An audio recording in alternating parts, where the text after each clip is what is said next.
नमस्कार दोस्तों, आज हम ऐसा घटना के बारे में बात करेंगे जो पूरे इलाके में हड़कंप मच गया है। लोग वहां से डर के मारे अपने घर में रह रहे हैं। आखिर ऐसा क्या हुआ है? आज हो गया है 9 अप्रैल 2026 दिन गुरुवार। अगर वीडियो अच्छी लगे तो चैनल को सब्सक्राइब करें और लाइक करें, और आपने कहां से हमारा वीडियो को देख रहे हैं कमेंट बॉक्स में जरूर बताइएगा। चलिए बिना देर न करते हुए सभी खबर पर नजर डालते हैं। अमेरिका के राष्ट्रपति डोनाल्ड ट्रंप ने ईरान के साथ 2 हफ्ते के अस्थायी युद्ध विराम के ऐलान किया है। हॉर्मुज जल डमरू मार्ग में सुरक्षित जहाज रानी सुरक्षित करने की सतर्क पर समझौता हुआ है। पाकिस्तान की मार्ग स्थान से हुई इस फैसले से वैश्विक तेल बाजार में स्थिति जाने की उम्मीद है, जबकि भारत ने इसे सकारात्मक कदम बताते हुए क्षेत्रीय शांति का समर्थन किया है। तो चलिए अगली खबर बात करते हैं। चुनाव आयोग की स्पेशल इंटेंसिव रिवीजन सर प्रक्रिया में लाखों नाम हटाए जाने पर विवाद गहरा हो गया है। टीएमसी ने इसे राजनीतिक साजिश बताया, जबकि मामला सुप्रीम कोर्ट में विचाराधीन है। आयोग का कहना है कि इसे फर्जी नाम हटाया जा रहा है। वहीं विपक्षी का आरोप है कि इससे वास्तविक मतदाताओं को नुकसान हो रहा है। चलिए अगली खबर बात करते हैं। तमिलनाडु के चर्चित सत्तानाकुलम कस्टोडियम डेथ मामले में मदुर कोर्ट ने 9 पुलिस कर्मियों को मौत की सजा सुनानी है। 2020 की घटना ने पूरे देश को झकझोर दिया है। पीड़ित परिवार ने फैसले का स्वागत किया, जबकि पुलिस संगठनों ने उच्च अदालत में अपील करने की तैयारी शुरू कर दी है। चलिए अगली खबर बात करते हैं। दिल्ली में सांसद मार्ग क्षेत्र में सुरक्षा में बड़ी चूक सामने आने के बाद 2 पुलिस अधिकारी ने सस्पेंड कर दिया गया है। गृह मंत्री ने मामले में सख्त रुख अपनाया और जांच तेजी से कर दी है। विपक्षी ने इसे गंभीर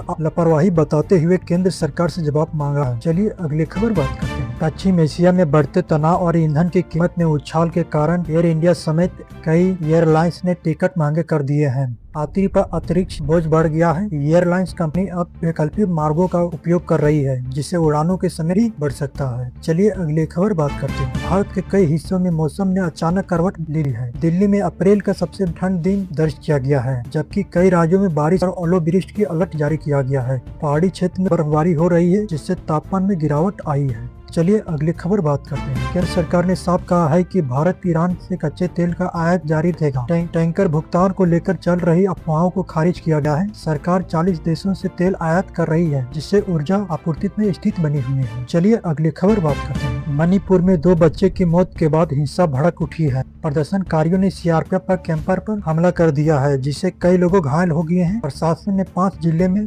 फरियोर और इंटरनेट बंद कर दिया गया है, जबकि केंद्र के अतिरिक्त सुरक्षा बल भेज दिए गए हैं। चलिए अगली खबर बात करते हैं। भारतीय रिजर्व बैंक ने रेपो रेट को 5.25% पर स्थिति रखा है। वैश्विक अनिश्चित और तेल कीमत के दबाव को देखते हुए यह फैसला किया गया है। आरबीआई ने आर्थिक विकास दर 6.9% रहने की अनुमान जताया जा रही है और महंगाई पर नजर बनाए रखने की बात कही है। चलिए अगली खबर बताते हैं। प्रधानमंत्री नरेंद्र मोदी ने लोकसभा सीटों के पुनः विन्यास को लेकर बड़ा बयान दिया है। उन्होंने स्पष्ट किया है कि दक्षिण भारत के राज्यों की सीटों कम नहीं होगी। पीएम ने जल संख्या नियंत्रण को प्रयास सराहना करते हुए कहा कि विकास और प्रतिनिधित्व में संतुलन बनाए रखना सरकार की प्राथमिकता है। इस बयान से दक्षिण राज्यों में चल रही आकांक्षा को काफी हद तक शांत रखने की कोशिश की गई है। चलिए अगली खबर बताते हैं। कांग्रेस नेता राहुल गांधी ने केंद्र सरकार पर नागरिकताओं की निगरानी पर आरोप लगाया है। उन्होंने कहा कि सीसीटीवी और मोबाइल ऐप के जरिए लोगों की निजी जानकारी पर नजर रखी जा रही है। राहुल गांधी ने डेटा सुरक्षा और निजी अधिकार पर सवाल उठाते हुए सरकार से प्रदर्शित की मांग की है कि इस मुद्दे पर सियासी बहस तेज हो गई है और सरकार की ओर से जवाब इंतजार की जा रही है। चलिए अगली खबर बात करते हैं। सुप्रीम कोर्ट ने पश्चिम बंगाल पर शहर मामले पर यह निर्देश देते हुए कहा कि जिस मतदाताओं के नाम हटाए गए हैं उसे सत्यापित नामों से पूरा सूचित में जोड़ा जाएगा। कोर्ट ने चुनाव आयोग से प्रदर्शित बनाए रखने की कहा है कि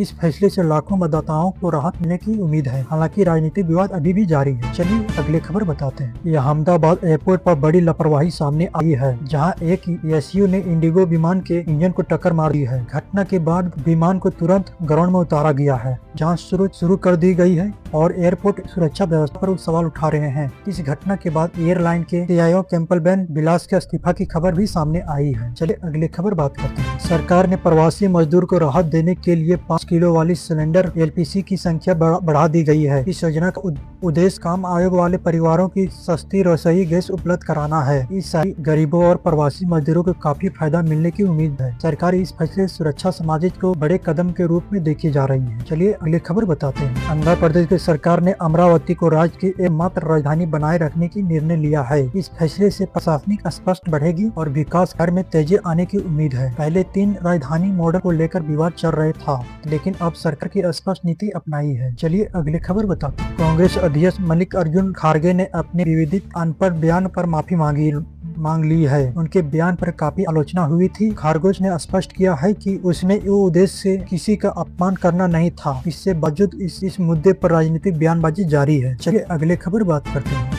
जम्मू कश्मीर प्रशासन ने आतंकी गतिविधि से जुड़ी आरोपी से चल रहे 2 सरकारी कर्मचारियों को बर्खास्त कर दिया गया है। जांच एजेंसी का रिपोर्ट आधार पर यह गहराई की गई। सरकार का कहना है कि राष्ट्रीय सुरक्षा के मामले में किसी भी तरह की लापरवाही प्रदर्शन नहीं की जाए। चलिए अगली खबर बात करते हैं। IPL 2026 में लगातार बड़े स्कोर और ज्यादा छक्के के चलते चिप की गुणवत्ता पर सवाल उठा लगे हैं। किसी पूर्व क्रिकेटर और विशेषज्ञों का कहना है कि पिचों बल्लेबाज के पिच पर ज्यादा झुकी हुई है, जिससे गेंदबाजों की मुश्किल हो रही है। इससे खेल का संतुलन बिगड़ सकता है और BCCI ने इस पर ध्यान देने की और जरूरत पड़ने पर पिच कंडीशन में सुधार करने की बात कही है। चलिए अगली खबर बात करते हैं।